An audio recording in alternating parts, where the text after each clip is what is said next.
অবশেষে গ্রেফতার হলেন দক্ষিণ কোরিয়ার অভিশংসিত প্রেসিডেন্ট ইউন সুক ইয়োল। এদিকে সমালোচনার মুখে যুক্তরাজ্যের সিটি মিনিস্টার পদ থেকে পদত্যাগ করেছেন লেবার পার্টির নেতা টিউলিপ সিদ্দিক। ২০ জানুয়ারি শপথ নিচ্ছেন যুক্তরাষ্ট্রের নবনির্বাচিত প্রেসিডেন্ট ডোনাল্ড ট্রাম্প। অনুষ্ঠান ঘিরে চলছে প্রস্তুতি। ভারতীয় শ্রমিকদের ভিসা প্রদানে কড়াকড়ি আরোপ করেছে সৌদি আরব। লস অ্যাঞ্জেলেস দাবানল ছড়িয়ে পড়েছে আরও বেশ কয়েকটি জায়গায়। জানাবো সেই খবর। দর্শক, বিশ্বের নানা প্রান্তের এমন সব খবর নিয়ে বিশ্বযোগের আজকের আয়োজনে স্বাগত জানাচ্ছি আমি লিনি আফরোজ। অবশেষে গ্রেফতার হলেন দক্ষিণ কোরিয়ার অভিশংসিত প্রেসিডেন্ট ইউন সুক ইয়োল। সামরিক আইন জারিকে কেন্দ্র করে দেশদ্রোহে জড়িত থাকার অভিযোগে বুধবার তাকে বাড়ি থেকে গ্রেফতার করা হয়। পুরো প্রক্রিয়ায় ছিলেন ৩,০০০-এর বেশি পুলিশ। সহিংসতা এড়াতে কর্তৃপক্ষের সঙ্গে সহায়তা করেছেন বলে প্রকাশিত এক বিবৃতিতে দাবি করেছেন ইয়ন। সৃষ্টি ঘটকের প্রতিবেদন। নাটকীয়তার পর অবশেষে গ্রেপ্তার হলেন দক্ষিণ কোরিয়ার ইতিহাসের একমাত্র অভিশংসিত প্রেসিডেন্ট ইউন সুক ইয়োল। গত কয়েক সপ্তাহ ধরে পাহাড়ের ধারে নিজের বাসভবনে অবস্থান করছিলেন তিনি। উচ্চ নিরাপত্তা নিশ্চিত করতে বিদ্যুতায়িত কাঁটাতার ঘেরা বাসভবনে ছিল তার ব্যক্তিগত নিরাপত্তা রক্ষীর ছোট একটি দল। বুধবার ভোরে ৩,০০০-এর বেশি পুলিশ ইউনকে গ্রেপ্তার করতে তার বাড়ির সামনে উপস্থিত হন। এ সময় ইউনের বাসভবনের বাইরে তার সমর্থকদের সঙ্গে পুলিশের হাতাহাতি হয়। গ্রেপ্তারের পর দুর্নীতি দমন সংস্থার কার্যালয়ে নিয়ে যাওয়া হয় ইউনকে। পরে এক বিবৃতিতে ইউন জানিয়েছেন, গ্রেপ্তারকারীরা দমকল বাহিনীর সরঞ্জাম দিয়ে নিরাপত্তা বেষ্টনী ভেঙে ভেতরে প্রবেশ করেছিল। এ অবস্থায় অনাকাঙ্ক্ষিত সংঘাত আর রক্তপাত এড়াতে নিজেই পুলিশকে সহায়তা করেন তিনি। যখন দেখলাম তারা দমকল বাহিনীর সরঞ্জাম ব্যবহার করে নিরাপত্তা বেষ্টনী ভেঙে ফেলছে, আমি দুর্নীতি তদন্তকারী কর্মকর্তাদের সহায়তা করার সিদ্ধান্ত নেই। এই গ্রেপ্তার ও তদন্ত অবৈধ জেনেও অনাকাঙ্ক্ষিত রক্তপাত এড়াতে এটা করেছি। ইউনের আইনজীবীরা বলছেন, অভিশংসিত প্রেসিডেন্টকে গ্রেপ্তারের পুরো প্রক্রিয়াই অবৈধ। দেশটির ইতিহাসে ক্ষমতাসীন বা অভিশংসিত প্রেসিডেন্ট হিসেবে ইউন সুক ইয়োল একমাত্র ব্যক্তি যার বিরুদ্ধে গ্রেপ্তারি পরোয়ানা জারি হয়েছে এবং তা কার্যকর করা হয়েছে। এর আগে গত ৩ ডিসেম্বর দেশে সামরিক শাসন জারি করে দক্ষিণ কোরিয়ার রাজনীতির মাঠ উত্তপ্ত করে ফেলেন ইউন সুক ইয়োল। আদালতের বিরোধিতার মুখে ৬ ঘন্টা পর সামরিক আইন বাতিলে বাধ্য হলেও দেশটির রাজনৈতিক অঙ্গন এখনো শান্ত হয়নি। গত ১৪ ডিসেম্বর দক্ষিণ কোরিয়ার পার্লামেন্ট তাকে অভিশংসিত করে। বর্তমানে তার অভিশংসন মামলা সাংবিধানিক আদালতে রয়েছে। সেখান থেকে ১৮০ দিনের মধ্যে রায় দেয়া হবে ইউনের স্থায়ী অপসারণ বা পদে পুনর্বহালের বিষয়ে। সৃষ্টি ঘটক, ৭১। ব্যাপক সমালোচনার মুখে যুক্তরাজ্যের সিটি মিনিস্টার টিউলিপ সিদ্দিক পদত্যাগ করেছেন। ব্রিটিশ দৈনিক দ্য গার্ডিয়ানের এক প্রতিবেদনে বলা হয়েছে, টিউলিপের খালা বাংলাদেশের ক্ষমতাচ্যুত প্রধানমন্ত্রী শেখ হাসিনার সঙ্গে আর্থিক সম্পর্কের বিষয়ে বারবার প্রশ্ন উঠায় টিউলিপ সিদ্দিক মন্ত্রী পদ থেকে পদত্যাগ করেছেন। ব্রিটিশ প্রধানমন্ত্রী স্টারমার পদত্যাগপত্র গ্রহণ করে বলেছেন, কোনো দুর্নীতি বা আর্থিক অসঙ্গতির সঙ্গে জড়িত নয় টিউলিপ। আরও জানাচ্ছেন মনিরুজ্জামান বাবু। গত কয়েক সপ্তাহ ধরে টিউলিপ সিদ্দিকের দুর্নীতি ও অনিয়ম নিয়ে বাংলাদেশ ও যুক্তরাজ্যের সংবাদ মাধ্যমে ধারাবাহিক প্রতিবেদন প্রকাশিত হয়েছে। অভিযোগ ওঠে, টিউলিপ বাংলাদেশের ক্ষমতাচ্যুত প্রধানমন্ত্রী শেখ হাসিনার ঘনিষ্ঠ ব্যবসায়ীর কাছ থেকে লন্ডনে বিনামূল্যে ফ্ল্যাট এবং বাংলাদেশে রাশিয়ার সহায়তায় নির্মাণাধীন পরমাণু বিদ্যুৎ কেন্দ্র প্রকল্পে মোটা অঙ্কের ঘুষ গ্রহণ করেছিলেন। এসব অভিযোগে তার বিরুদ্ধে যুক্তরাজ্য সরকারের উচ্চ পর্যায়ের তদন্ত চলছিল। পাশাপাশি বিরোধী দলগুলোর পক্ষ থেকে পদত্যাগের চাপ বাড়ছিল। নানামুখী চাপের মুখে অবশেষে পদত্যাগের ঘোষণা দেন টিউলিপ। ব্রিটিশ প্রধানমন্ত্রী কিয়ার স্টারমারের কাছে জমা দেওয়া পদত্যাগপত্রে নিজের বিষয়ে ওঠা অভিযোগ এবং প্রধানমন্ত্রীর স্বাধীন পরামর্শকের দ্বারা তদন্তের বিষয়টিও উল্লেখ করেছেন টিউলিপ। নিজেকে সম্পূর্ণ নির্দোষ দাবি করে তিনি জানিয়েছেন, সরকারের কাজে যেন কোনো বিঘ্ন না ঘটে সেজন্য তিনি পদত্যাগ করেছেন। দুর্নীতির একাধিক অভিযোগ নিয়ে পরিবারের সদস্যদের সঙ্গে তারও নাম আসার বিষয়টি নিয়ে টিউলিপ পদত্যাগপত্রে জানান, মন্ত্রী হিসেবে শপথ নেবার সময়ে তিনি তার পরিবারের সদস্যদের সম্পর্কে বিস্তারিত জানিয়েছিলেন। পদত্যাগপত্র গ্রহণ করে প্রধানমন্ত্রী কিয়ার স্টারমার বলেন, টিউলিপের দুর্নীতির অভিযোগ তদন্ত করা মিনিস্ট্রিয়াল স্ট্যান্ডার্ডসের উপদেষ্টা স্যার লরি ম্যাগনাস তাকে আশ্বস্ত করেছেন যে তিনি টিউলিপের বিরুদ্ধে মন্ত্রিত্বের নিয়মের কোনো লঙ্ঘন খুঁজে পাননি এবং আর্থিক অনিয়মের কোনো প্রমাণ পাননি। যুক্তরাজ্যের ক্ষমতাসীন দল লেবার পার্টির প্রার্থী হিসেবে 2015 সালে লন্ডনের একটি আসন থেকে প্রথমবার তিনি এমপি নির্বাচিত হন। 2024 সালের নির্বাচনে চতুর্থবারের মতো এমপি নির্বাচিত হওয়ার পর গত জুলাইয়ে তিনি ইকোনমিক সেক্রেটারি হিসেবে দায়িত্ব পেয়েছিলেন। গেল আগস্টে শেখ হাসিনার নেতৃত্বাধীন আওয়ামী লীগ সরকারের পতনের পর বাংলাদেশে 9টি অবকাঠামো প্রকল্প থেকে 80,000 কোটি টাকার আত্মসাতের অভিযোগ ওঠে। তাতে শেখ হাসিনা ও তার পরিবারের অন্যান্য সদস্যদের সঙ্গে নাম আসে টিউলিপের। গত মাসে এই অভিযোগের বিষয়ে অনুসন্ধান শুরু করে দুর্নীতি দমন কমিশন দুদক। মনিরুজ্জামান বাবু, 71। যুক্তরাষ্ট্রের নবনির্বাচিত প্রেসিডেন্ট ডোনাল্ড ট্রাম্প আগামী 20 জানুয়ারিতে প্রেসিডেন্ট হিসেবে শপথ নিতে চলেছেন। তার এই অভিষেক ঘিরে নেওয়া হচ্ছে নিশ্চিদ্র নিরাপত্তা ব্যবস্থা। গড়ে তোলা হচ্ছে 30 মাইল লম্বা কালো অস্থায়ী বেষ্টনী, মোতায়েন হচ্ছে 25,000 বাড়তি আইন প্রয়োগকারী কর্মকর্তা। অভিষেক অনুষ্ঠানে যে হাজারো দর্শক শ্রোতা আসবেন তাদের নিরাপত্তা তল্লাশির জন্য বসানো হচ্ছে চেক পয়েন্ট। যুক্তরাষ্ট্রের ক্যাপিটাল ভবনের সিঁড়িতে আগামী সপ্তাহে সোমবার ট্রাম্প শপথ নেওয়ার পর হোয়াইট হাউসে যাত্রা করবেন। গত বছর নির্বাচনী প্রচারের সময় থেকেই হামলার হুমকির মুখে আছেন ট্রাম্প। তাকে হত্যার চেষ্টা চলেছে একাধিকবার। তবে এবারে ট্রাম্পের অভিষেক অনুষ্ঠান ঘিরে কোনো সুনির্দিষ্ট বা সমন্বিত হুমকি আছে কিনা সে সম্পর্কে কিছু জানেন না বলেই জানিয়েছে নিরাপত্তা কর্মকর্তারা। তবে তারা বলছেন কোনো আততায়ীর একক হামলার আশঙ্কাতেই মূলত তারা উদ্বিগ্ন, যেমনটি ঘটেছে নিউ অর্লিন্সে কিংবা গত সপ্তাহের দুটি পৃথক ঘটনায়। যুক্তরাষ্ট্রের প্রেসিডেন্ট হিসেবে দ্বিতীয় দফায় হোয়াইট হাউসে যাচ্ছেন ডোনাল্ড ট্রাম্প। 20 জানুয়ারি আনুষ্ঠানিকভাবে দায়িত্ব গ্রহণ করবেন। নির্বাচনী ক্যাম্পেইন থেকেই বড় ধরনের পরিবর্তনের বার্তা দিয়ে আসছেন এই রিপাবলিকান নেতা। সরকার পরিচালনার জন্য ট্রাম্পের নির্বাচিত ব্যক্তিদের অগ্রাধিকারই বলে দেবে আসলে কতটা বাস্তবতার প্রতিফলন ঘটাতে পারবেন তিনি।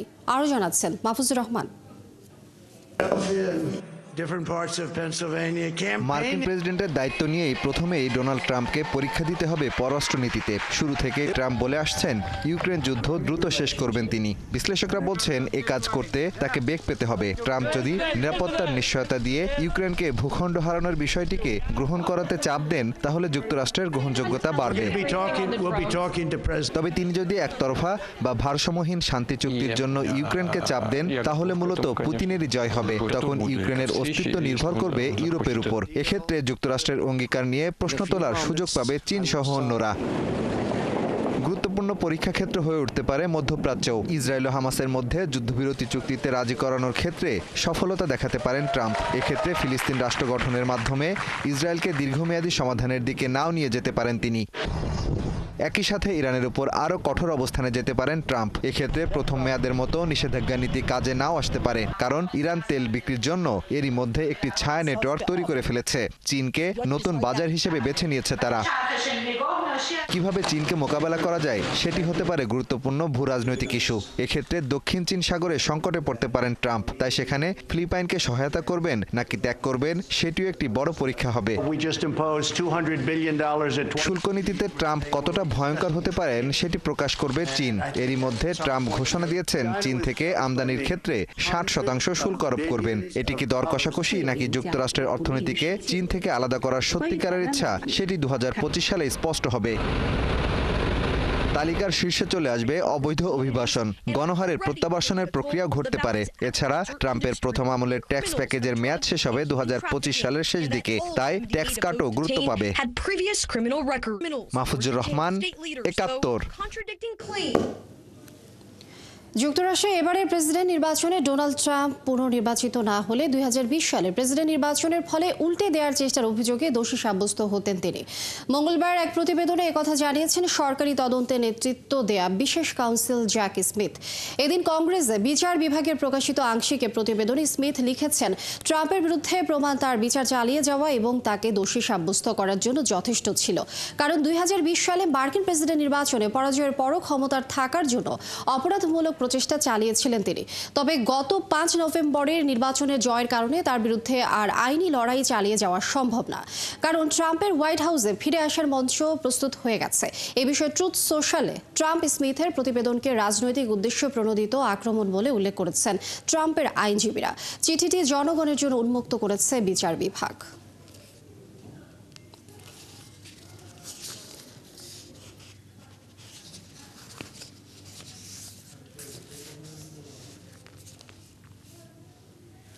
ইসরায়েলের বিমান ও স্থল বাহিনীর হামলায় ফিলিস্তিনের গাজা উপত্যকায় সোমবার ভোর থেকে মঙ্গলবার ভোর পর্যন্ত 24 ঘন্টায় অন্তত 61 জন নিহত হয়েছেন এবং আহত হয়েছেন আরও 281 জন। মঙ্গলবার সন্ধ্যায় এক বিবৃতিতে এ তথ্য জানিয়েছে গাজার স্বাস্থ্য মন্ত্রণালয়। 2023 সালের অক্টোবর থেকে গাজায় সামরিক অভিযান শুরু করেছে ইসরায়েলের প্রতিরক্ষা বাহিনী। গাজার স্বাস্থ্য মন্ত্রণালয়ের হিসেব অনুযায়ী অভিযান শুরুর পর থেকে গতকাল মঙ্গলবার পর্যন্ত গাজায় নিহত হয়েছেন মোট 46,645 জন এবং আহত হয়েছেন প্রায় 1,10,012 জন। তবে এই বিবৃতিতে জানানো হয় নিহত আহতের প্রকৃত সংখ্যা আরও অনেক বেশি, কারণ ভবনের ধ্বংসস্তূপের তলায় অনেকে চাপা পড়েছেন। প্রয়োজনীয় সরঞ্জাম ও জনবলের অভাবে তাদের উদ্ধার করা সম্ভব হয়নি। গাজায় যুদ্ধবিরতি চুক্তি এবং ইসরায়েলের জিম্মি মুক্তির বিষয়টি চূড়ান্ত পর্যায়ে আছে বলে জানিয়েছে মধ্যস্থতাকারী দেশ কাতার। মঙ্গলবার দোহায় এক সংবাদ সম্মেলনে এই কথা জানান কাতারের পররাষ্ট্র মন্ত্রণালয়ের মুখপাত্র মাজেদ আল আনসারি। তিনি বলেন, কয়েক মাসের আলোচনায় ইসরায়েল এবং হামাস দুপক্ষই চুক্তির খুব কাছাকাছি পৌঁছে গেছেন, তবে এই বিষয় বিস্তারিত কিছুই জানাননি তিনি। তবে বিবিসির গাজা সংবাদদাতা জানিয়েছেন চুক্তিটি 3টি ধাপে কার্যকর হবে। প্রথম দিনে 3 জন জিম্মিকে মুক্তি দেওয়া হবে এবং এরপর ইসরায়েল সেনা প্রত্যাহার শুরু করবে। সব মিলিয়ে 33 জন জিম্মিকে মুক্তি দেওয়া হতে পারে। এদের বেশিরভাগই বয়স্ক এবং নারী শিশু। যুদ্ধবিরতির বিষয়ে ইসরায়েলের পার্লামেন্টে ভোট অনুষ্ঠিত হবে। এদিকে যুদ্ধবিরতির অগ্রগতি নিয়ে যুক্তরাষ্ট্রের বাইডেন এবং ট্রাম্প শিবির দুপক্ষই কৃতিত্বের দাবি জানিয়েছেন, তবে সবচেয়ে বড় চাপটি ট্রাম্পই দিয়েছেন। ভারতীয় কর্মীদের ভিসা প্রদানের ক্ষেত্রে কড়াকড়ি আরোপ করেছে সৌদি আরব। এখন থেকে যেসব ভারতীয় সৌদিতে যেতে চান তাদের পেশা ও শিক্ষাগত যোগ্যতা প্রমাণে প্রাক যাচাইয়ের মধ্য দিয়ে যেতে হবে। সৌদিতে অবস্থিত ভারতীয় মিশন এ তথ্য জানিয়েছে, যা আগামী 14 জানুয়ারি থেকে কার্যকর হবে। ভারতীয়দের ভিসা প্রদানে কড়াকড়ি আরোপের বিষয়টি 6 মাস আগে প্রস্তাব করা হয়। কারণ হিসেবে তারা বলছে, পর্যাপ্ত প্রশিক্ষণ কেন্দ্রের অভাবে ভারত থেকে যেসব কর্মী সেখানে যান তারা ততটা প্রশিক্ষিত থাকেন না। ভারতের পররাষ্ট্র মন্ত্রণালয়ের তথ্য অনুযায়ী সৌদিতে সর্বোচ্চ প্রবাসী কর্মী আছেন বাংলাদেশের। দ্বিতীয় অবস্থানেই ভারত। সব মিলিয়ে সৌদিতে বর্তমানে অবস্থান করছেন প্রায় 27 লাখ বাংলাদেশি। অপরদিকে ভারতীয় আছেন 24 লাখ, যার প্রায় 17 লাখ বেসরকারি প্রতিষ্ঠানে কাজ করেন, আর বাকি 7,85,000 গৃহকর্মীর কাজে নিয়োজিত আছেন।